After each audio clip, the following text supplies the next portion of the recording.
Eh bien, bonjour à toutes et à tous, c'est Météo37, j'espère que vous allez bien en tout cas, moi ça va super et aujourd'hui on se retrouve pour ce dernier point météo sur la tempête Louis avec des valeurs de vent qui ont été encore revues légèrement à la hausse par les modèles à maille fine, je pense à Arome, notamment au niveau des valeurs dans les terres, que ce soit localement ou au passage du Stingjet dans le nord du pays. On va parler de tout ça dans ce point météo et donc on va essayer de parler aussi un petit peu de la suite, mais on va l'aborder vraiment très rapidement, parce que là ça va surtout évidemment être un point très focalisé sur la tempête Louis. Donc la tempête Louis, elle est actuellement en train d'arriver par l'ouest du pays. Les plus fortes rafales devraient arriver aux alentours de 11-12 heures sur l'ouest du pays, entre les côtes des Pays de la Loire et de la Bretagne. Donc on va déjà pouvoir voir les valeurs qui seront affichées au passage donc des plus fortes rafales de vent déjà dans l'ouest du pays. On a déjà enregistré une rafale jusqu'à 120 km/h du côté de la Bretagne, donc on verra bien les rafales qui seront enregistrées au passage des plus fortes rafales, mais on annonce donc sur ces secteurs de l'ouest du pays des rafales entre 100 et 120 km/h du côté notamment donc des côtes des Pays de la Loire et de la Bretagne, avec les rafales qui vont s'accentuer tout au long de ce début d'après-midi sur les côtes donc des Pays de la Loire et de la Bretagne. Ensuite, durant cet après-midi, les rafales de vent vont s'introduire à l'intérieur des terres. On voit qu'elles vont avancer vers l'intérieur des terres, donc la Normandie commencera à être touchée durant le début d'après-midi, déjà sur les côtes par le Stingjet et sur une partie également de l'intérieur des terres.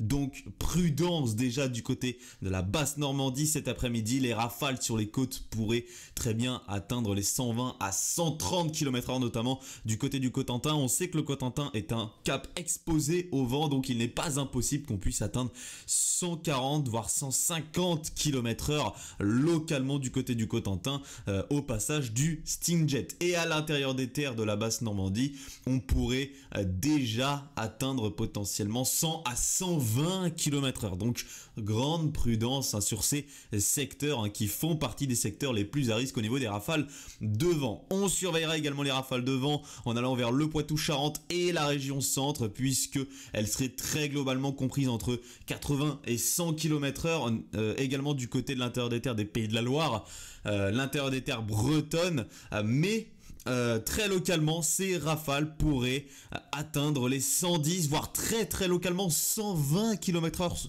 selon les dernières sorties du modèle Arome.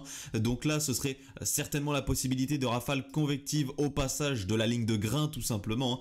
Donc très grande prudence sur tous ces secteurs-là, avec de très fortes rafales de vent très localement. Et on voit que ça va commencer durant l'après-midi à aborder les côtes du sud-ouest du pays. Voilà. Ensuite, donc tout cela va continuer à avancer à l'intérieur des terres et également sur les côtes dans le nord du pays. Et vous voyez que ça arrivera sur les régions de l'Est plutôt vers la fin d'après-midi et la soirée de jeudi. Donc, du côté de l'Île-de-France, du côté de la Haute-Normandie et des Hauts-de-France en allant jusqu'aux Ardennes, grande prudence encore une fois à des rafales qui localement sous grain peuvent atteindre les 100 à 120 km/h. On surveille très attentivement la situation entre notamment la Normandie, une partie nord de l'Île-de-France et les Hauts-de-France, avec des risques d'orage parfois forts voire violents par rapport à l'intensité venteuse, puisque sous orage on pourrait atteindre les 120 à 130 km/h localement, et il y a un risque assez élevé de phénomènes tourbillonnaires. Alors pour l'instant je dis phénomène tourbillonnaire, évidemment quand je dis phénomène tourbillonnaire c'est tornade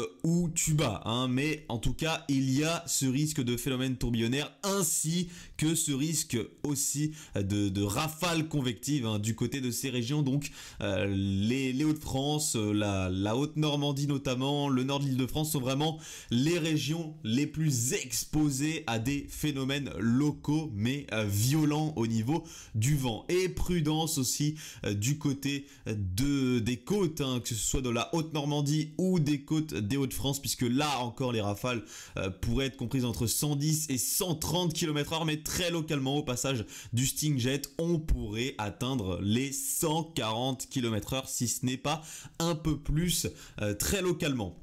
Et à l'intérieur des terres des Hauts-de-France, entre le Nord et le Pas-de-Calais notamment, au passage du Stingjet, très grande prudence à des rafales qui là aussi pourraient être comprises entre 110 et 130 km/h, hein, notamment ici du côté des départements, du département du Nord et une partie notamment nord du Pas-de-Calais. Voilà, c'est vraiment ces secteurs-là qui seront les plus exposés aux effets tout simplement du Stingjet, hein. Donc prudence aux violentes rafales de vent.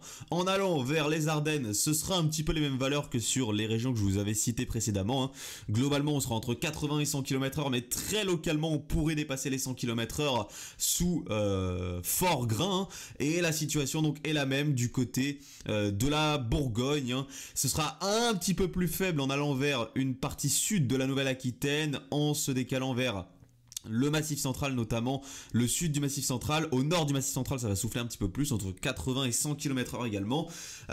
Et ensuite, donc, toutes ces rafales de vent vont se décaler progressivement vers la Franche-Comté et l'Alsace, hein, en cours de soirée et début de nuit, avec des rafales, hein, qui seraient comprises entre 70 et 90 km/h sur ces secteurs-là. Et on surveillera cette petite zone ici, notamment entre le Béarn, les Pyrénées-Atlantiques et le sud de la Haute-Garonne, puisque sur ces secteurs-là, les rafales de vent pourraient être comprises entre 100 et 120 km/h, hein. Donc très très grande prudence sur ce petit secteur du sud-ouest, hein, qui sera concerné donc par ces violentes rafales de vent.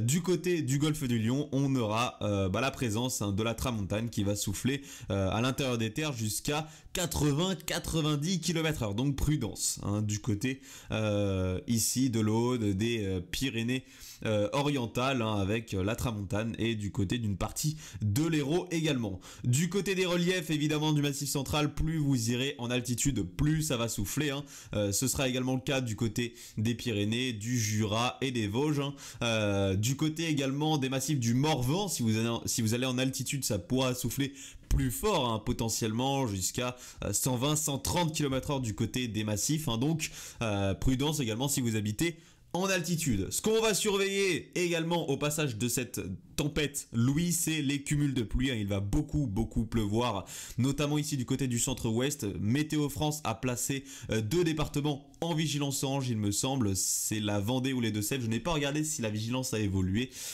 donc si elle a évolué, je vous tiendrai au courant, hein. Mais hier soir en tout cas, c'était la Vendée et les Deux-Sèvres qui étaient en alerte pluie inondation.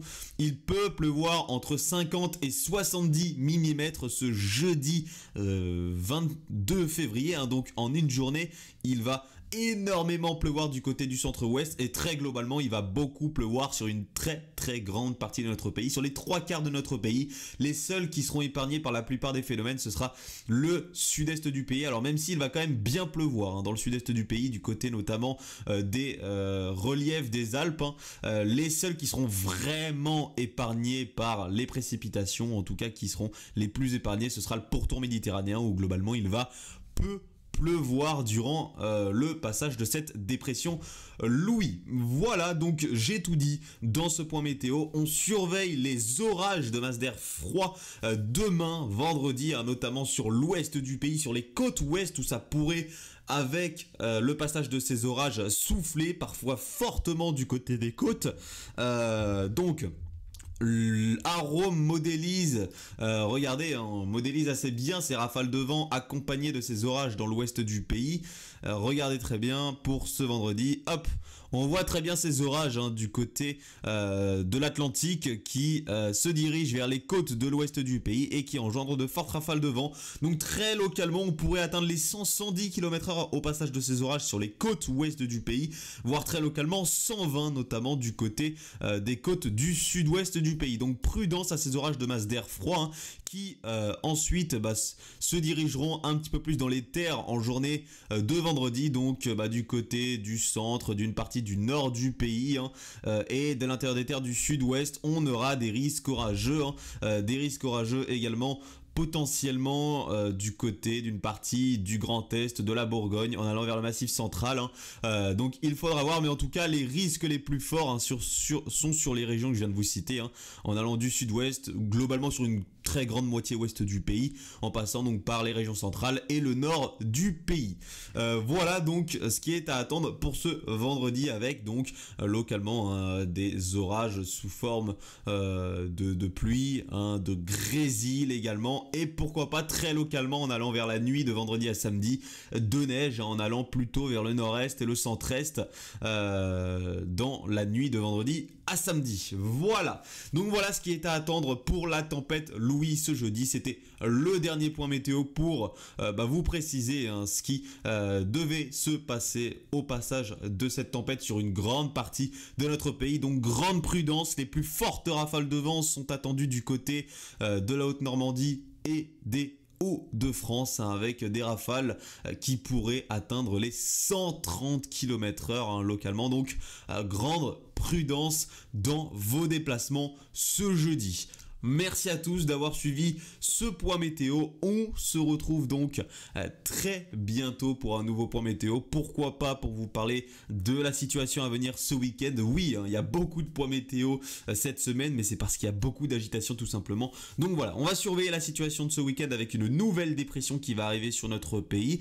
Potentiellement, elle pourrait être bien creuse jusqu'à 985-980 hectopascales, mais il faudra voir si les isobars pourront être assez resserrés pour pourquoi pas parler d'une nouvelle tempête, ou alors simplement parler d'un fort coup de vent ou d'un simple coup de vent pour ce week-end. Et quand je dis ce week-end, c'est entre dimanche et lundi, donc c'est entre ce week-end et le tout début de semaine prochaine.